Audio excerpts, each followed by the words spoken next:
Hello guys, just Gordon here and welcome back to another episode of Building Beekse Bergen, and today we're going to be working on a bunch of stuff, but first I have some things to show you.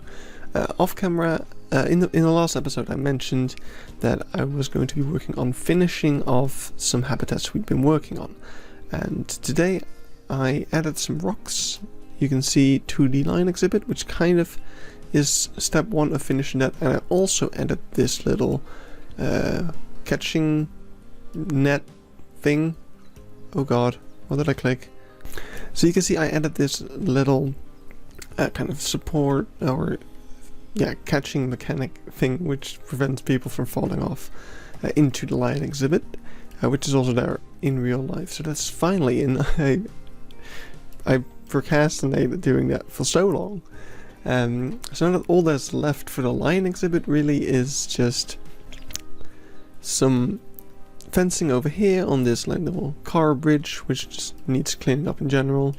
Kind of cleaning up this area a bit, especially covering up the terrain with something,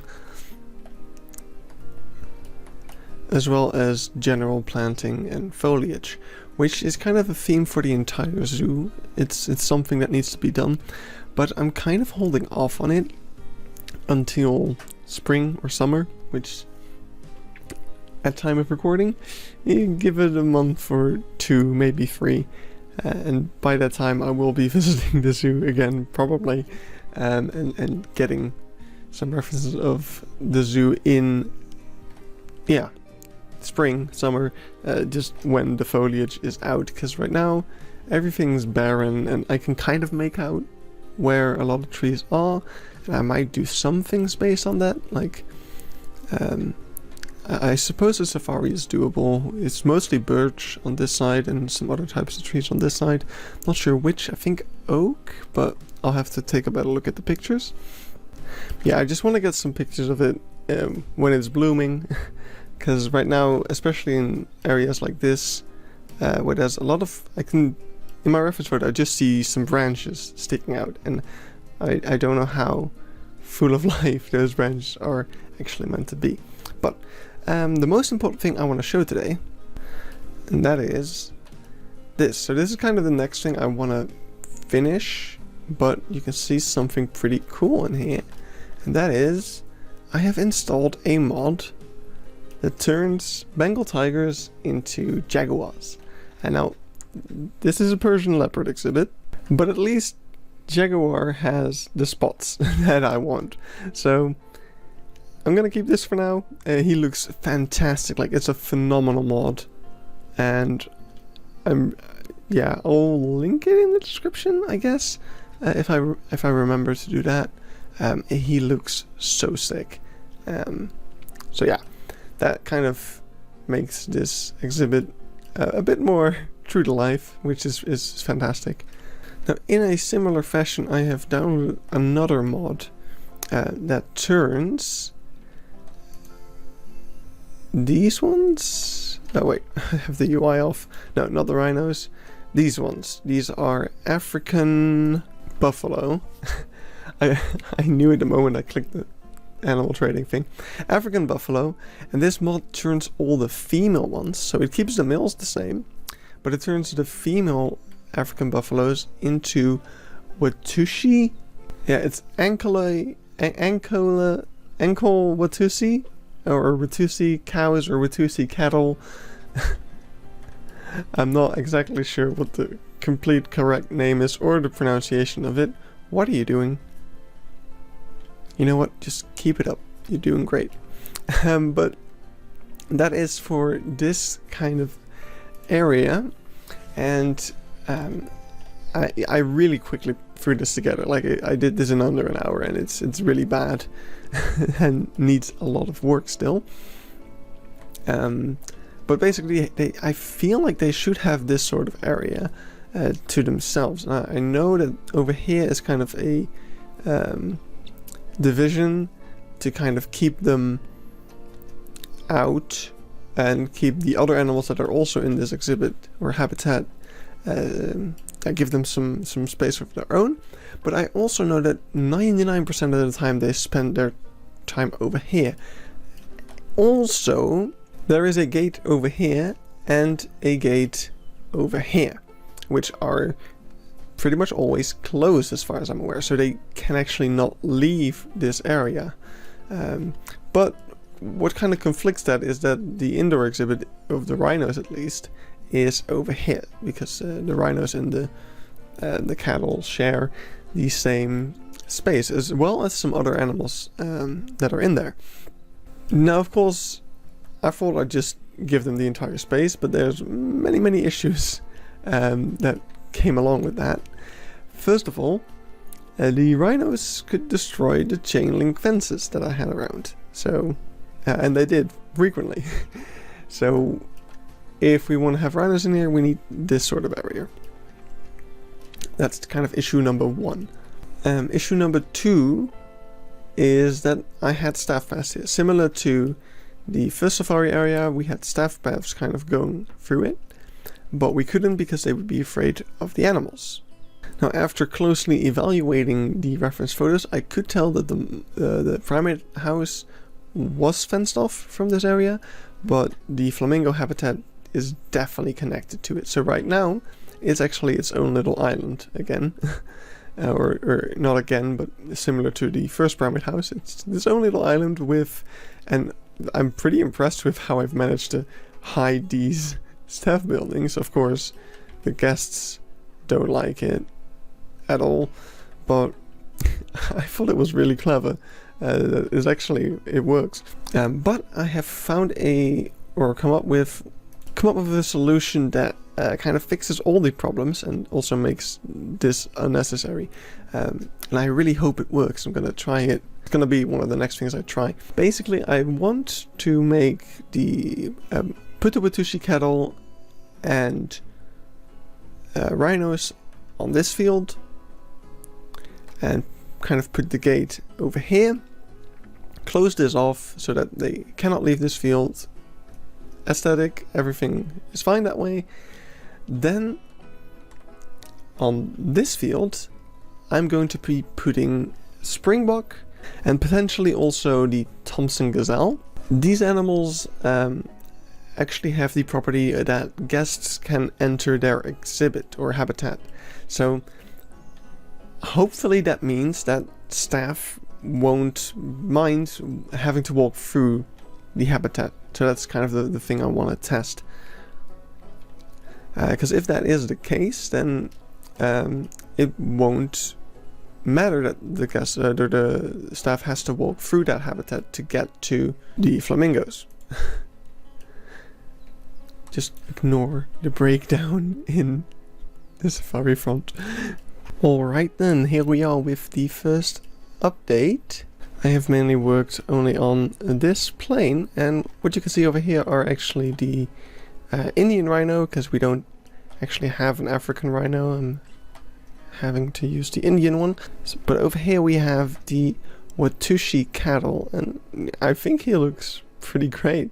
And I love the solution of making it only the female one turning into this, so that you can keep both animals as long as you do it do it right.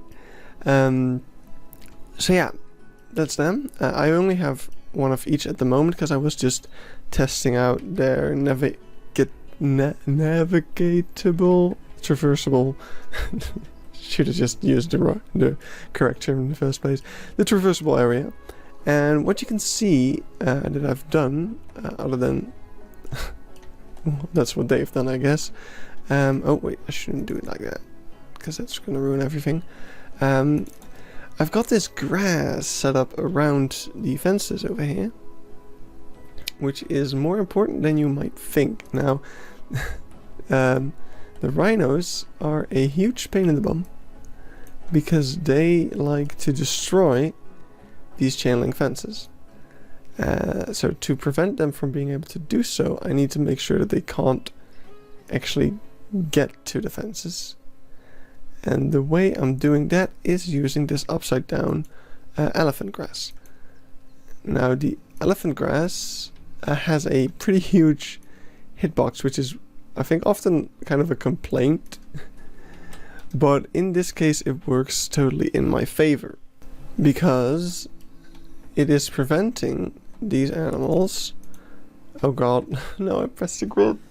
Yeah, it's kind of hard to tell, but it is certainly preventing the animals from getting closer to the fence. Let me actually just put some more, because I don't think this is actually entirely secure. So I'm just gonna put it there. Now this is even like underneath the ground, and I'm pretty sure that, oh no, not the grid. I'm pretty sure that even that we'll see a shift in the traversable area now. And there you go. Yeah, you can actually see that it shifted a bit over there. It's pushing the boundary and it's keeping the animals away from the fence. Now, this is actually also doing its fair share. Like, I've added a little bit of grass because there was like one point where they could escape. But I might solve this in a different way still, a more elegant one, or I might push down the grass on the ground. But this actually prevents them from getting across as well, which was fantastic. And yeah, but the grass is a great way, because actually these barriers need to be a lot lower all across the habitat, and even here. And I think the upside down grass is actually going to be the solution. I just realized that. It might actually also be the solution for all of this. So let me try that. Okay, here we go. We've got a whole bunch of the grass. Of course, this is not... I'm gonna push it down into the ground in a bit, but we should check. First of all, we should actually check if the habitat's still intact. It is. Now let's see the traversable area. Hopefully no escape points, at least. And as you can see, yeah, it actually just keeps them far away from this area, which is fantastic. Alright, let's try the other side. It's had the same issue. And ooh, some traversable spots still, which is kind of worrying. Oh wait, oh no, that's even worse than what I thought it was. They're actually going to be walking on top of the hitbox of the elephant grass, so I actually have to move it up slightly. Oh, I got it way down. Alright, still some spots where they can get on top somehow. I think the terrain on this side is actually a bit higher. And this is something that I had noticed before in other spaces, and kind of trying to get maneuverability around here right. But the camp spot can get on top of a bunch of them, but they cannot escape, so I'm gonna say that's fine. And if they want to be on top of invisible barriers, then that is completely up to them. So that is a fantastic fix. I just realized that really vastly improves one of my biggest kind of pet peeves I had with compromises regarding the safari here. So no compromise, pretty much. I mean, this might just be kind of dead grass or reeds, so it actually is it's a nice aesthetic, and it has a fantastic purpose as well, so that's great. Now let's see if the keepers mind being in the same habitat as some springbok. Okie dokie, so I've got everything set up properly. Now let's hope that once those animals start being put into this habitat, that the other staff members just don't care. That's what we're hoping for. I really think they shouldn't, since they are animals of which the guests can enter the habitat. So that is the guess here. And I think what we're seeing over here is pretty good evidence that this is fine. I mean, who'd be afraid of a cute little springbok like that? Now I've put both the Thompson gazelle as well as the springbok in this habitat. The gazelles are really just filler to kind of fill up the species count, because normally there's like 3 different species in here. So it normally includes the blessbuck, as well as, let me look it up, the blessbuck springbok, common antelope, and of course the Watushi cattle and rhino. Normally it's a bit more of a shared habitat. I think the common eland is usually hanging out around here, where normally these animals really can't get to, or at least they don't. And they usually hang out on the main field.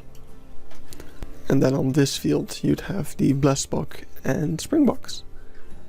And yeah, I didn't really feel like having to think of a way to keep them out of the other areas, so I just used our grass trick again. I feel like I should be careful not to use it too much, because if it ever gets fixed we'll be in big trouble, but for now I think it's fine if we use it every so now and again to get some wanted results. I really wonder what else I can use it for. I've already got some ideas brewing in my head on making. And the main thing I wonder is if we can maybe use the grass method to make walkthrough exhibits of animals that you normally wouldn't be allowed to make a walkthrough exhibit of, like for example the doll sheep. I was planning to use them as like the petting zoo goats, but it can't be a walkthrough exhibit because it's not suitable for that. But maybe if we use the elephant grass trick, we might be able to we can use it to keep the sheep off the walkable area of the people, and maybe they won't freak out that way. I'm really not sure, but we'll see. We can try that in the future. Okay guys, well, I'm gonna wrap up this episode here, but before I leave you guys off, here's a bit of an announcement, I suppose. As I'm moving smoothly around, you might wonder, where are the frame rate issues, where are the freezes? And I can safely tell you that they are completely gone. I have upgraded my PC, my new hardware has arrived, and a good friend of mine helped me install it into my PC, and it has worked wonders. Everything is smooth as butter. Pretty much every performance issue I had with my computer has dissipated, even some that I had kind of forgotten about. But everything with Planet Zoo is just working fantastically, and I couldn't be happier about all of this. So I'm gonna leave you guys up here. Next episode, I'm not sure what we'll be doing yet. Off camera, I think I'm gonna work a little bit on this area, though I'm not sure what I'm gonna be doing yet. Oh, something I can show you actually, before I leave you guys, is trash. I've been working on the trash cans a little bit, because I wasn't really happy with the one that I had made, that I think I showed in the tour episode last time. So I made a bunch of new ones. It turned out there were like, okay, so far I have like 4 different ones, only 3 of which I've made. The 4th is kind of a wooden decorated one that is in the second primate house. This here was an experiment to get basically this one but in a better shape, but it is, though the shape is more correct, it is way too bulky. So I've decided against using it. So I'm just gonna keep this one, which I have updated in most places. I was reminded by this because I noticed these two still missing their cover. But yeah, off camera I'll work on this area a little bit, and I will see you guys then. Goodbye. Hello guys, just Goron here, and welcome back to another episode of Building Beekse Bergen. And today I clicked something I shouldn't have.